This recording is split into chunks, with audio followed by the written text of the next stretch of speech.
নমস্কার বন্ধুরা, চলে এসেছি আরো একটি নতুন ভিডিও নিয়ে। আজকের ভিডিওতে কি থাকলো অবশ্যই জানাবো। তার আগে আমার চ্যানেলটিকে যারা এখনো সাবস্ক্রাইব করেনি তারা অবশ্যই সাবস্ক্রাইব করে নোটিফিকেশন বেল আইকনটি ক্লিক করে আমার পাশে থাকবেন। Thank you so much.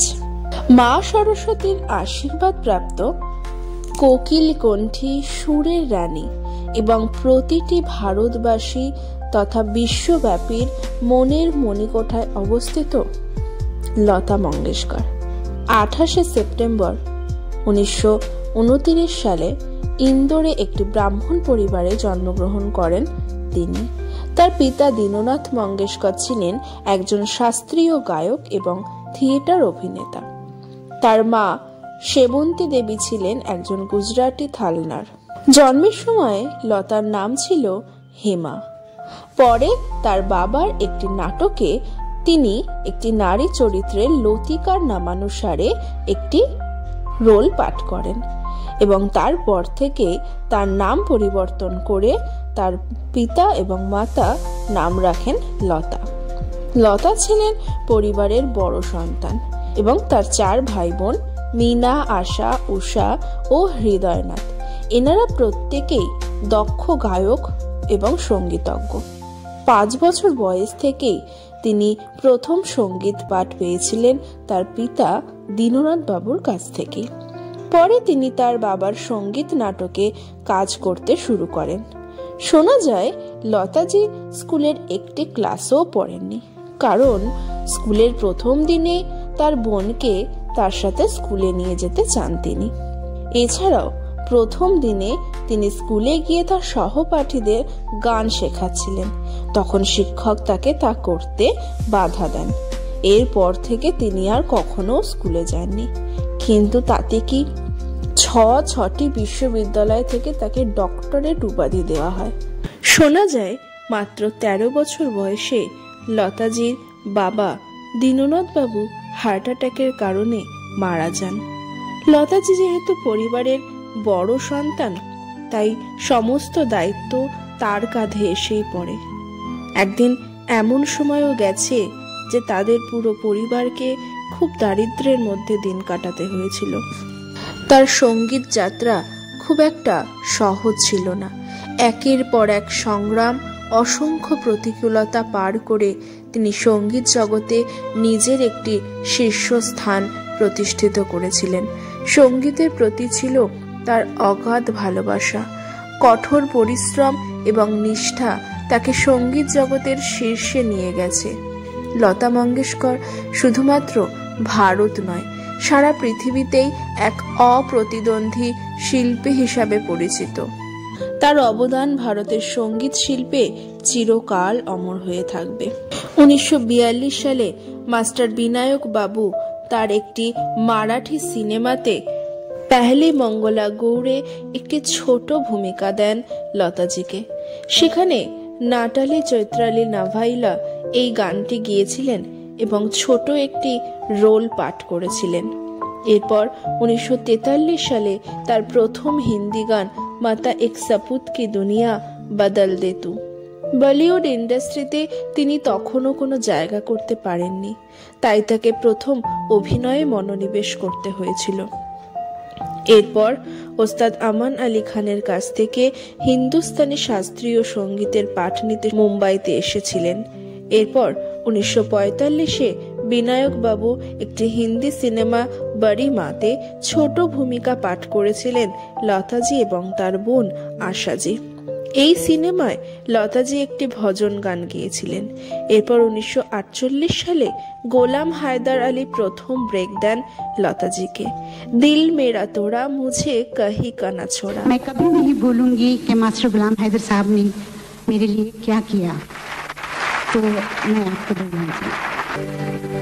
दिल मेरा तोड़ा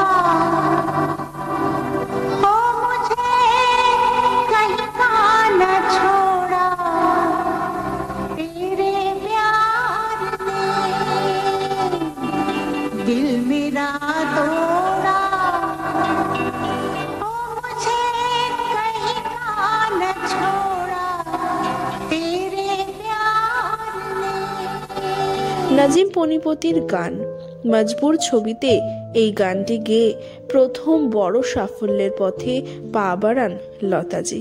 এরপর একের পর এক মুভিতে তিনি গান করেন ও সাফল্যের শিখরে পৌঁছে যান। তার গলায় ছিল যেমন সুর তেমন দরদ। তার গান শুনে সেই সময়ের প্রধানমন্ত্রী জওহরলাল নেহেরুজির চোখেও জল চলে এসেছিল।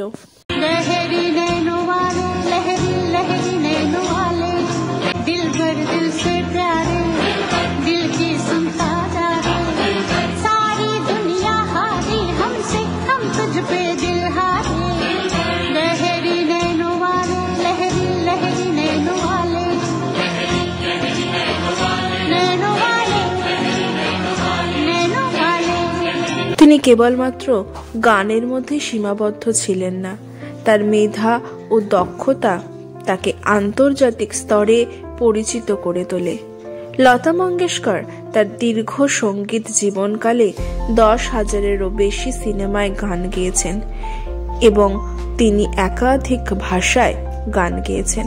লতা মঙ্গেশকরের অবদান ভারতের সঙ্গীত জগতে অমূল্য। তার অসাধারণ কণ্ঠস্বর, অনবদ্য গায়নশীল শৈলী এবং সঙ্গীতের প্রতি তার নিঃস্বার্থ ভালোবাসা তাকে পৃথিবী জুড়ে এক কিংবদন্তি করে তুলেছে। তাকে ভারত সরকার বিভিন্ন সম্মানে ভূষিত করেছেন, যেমন পদ্মভূষণ, পদ্মবিভূষণ এবং ভারত রত্ন সম্মান।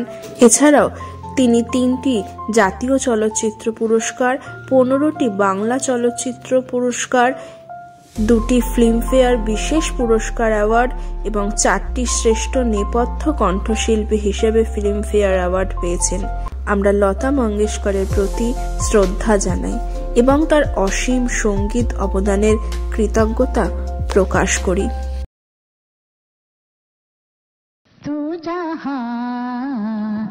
जहाँ चलेगा मेरा साया साथ होगा, मेरा साया मेरा साया मेरा साया मेरा साया। লতা মঙ্গেশকর ভারতীয় সঙ্গীত জগতের এক অমর নক্ষত্র। তিনি তার কণ্ঠস্বরে সারা পৃথিবীকে মুগ্ধ করেছেন। তার গাওয়া গানগুলি আজও আমাদের হৃদয়ে অমলিনভাবে অবস্থান করছে এবং ভবিষ্যতেও করবে। আমরা তার অবদানকে স্মরণ করি, তাকে এক নিবেদিত প্রাণ শিল্পী হিসেবে চিরকাল শ্রদ্ধা ও ভালোবাসা জানাই। हमारी फिल्म इंडस्ट्री ने 70 साल मेरी बहुत इज्जत की और मुझे जो इज्जत मिली है वो फिल्म इंडस्ट्री की वजह से मिली है। इसके लिए मैं फिल्म इंडस्ट्री की बहुत बहुत आभारी हूँ और जनता की भी आभारी हूँ जो उन्होंने मुझे 70 साल बर्दाश्त किया। मैं आपको इतना ही कहती हूँ कि मेरी पहचान है, गर याद रहे।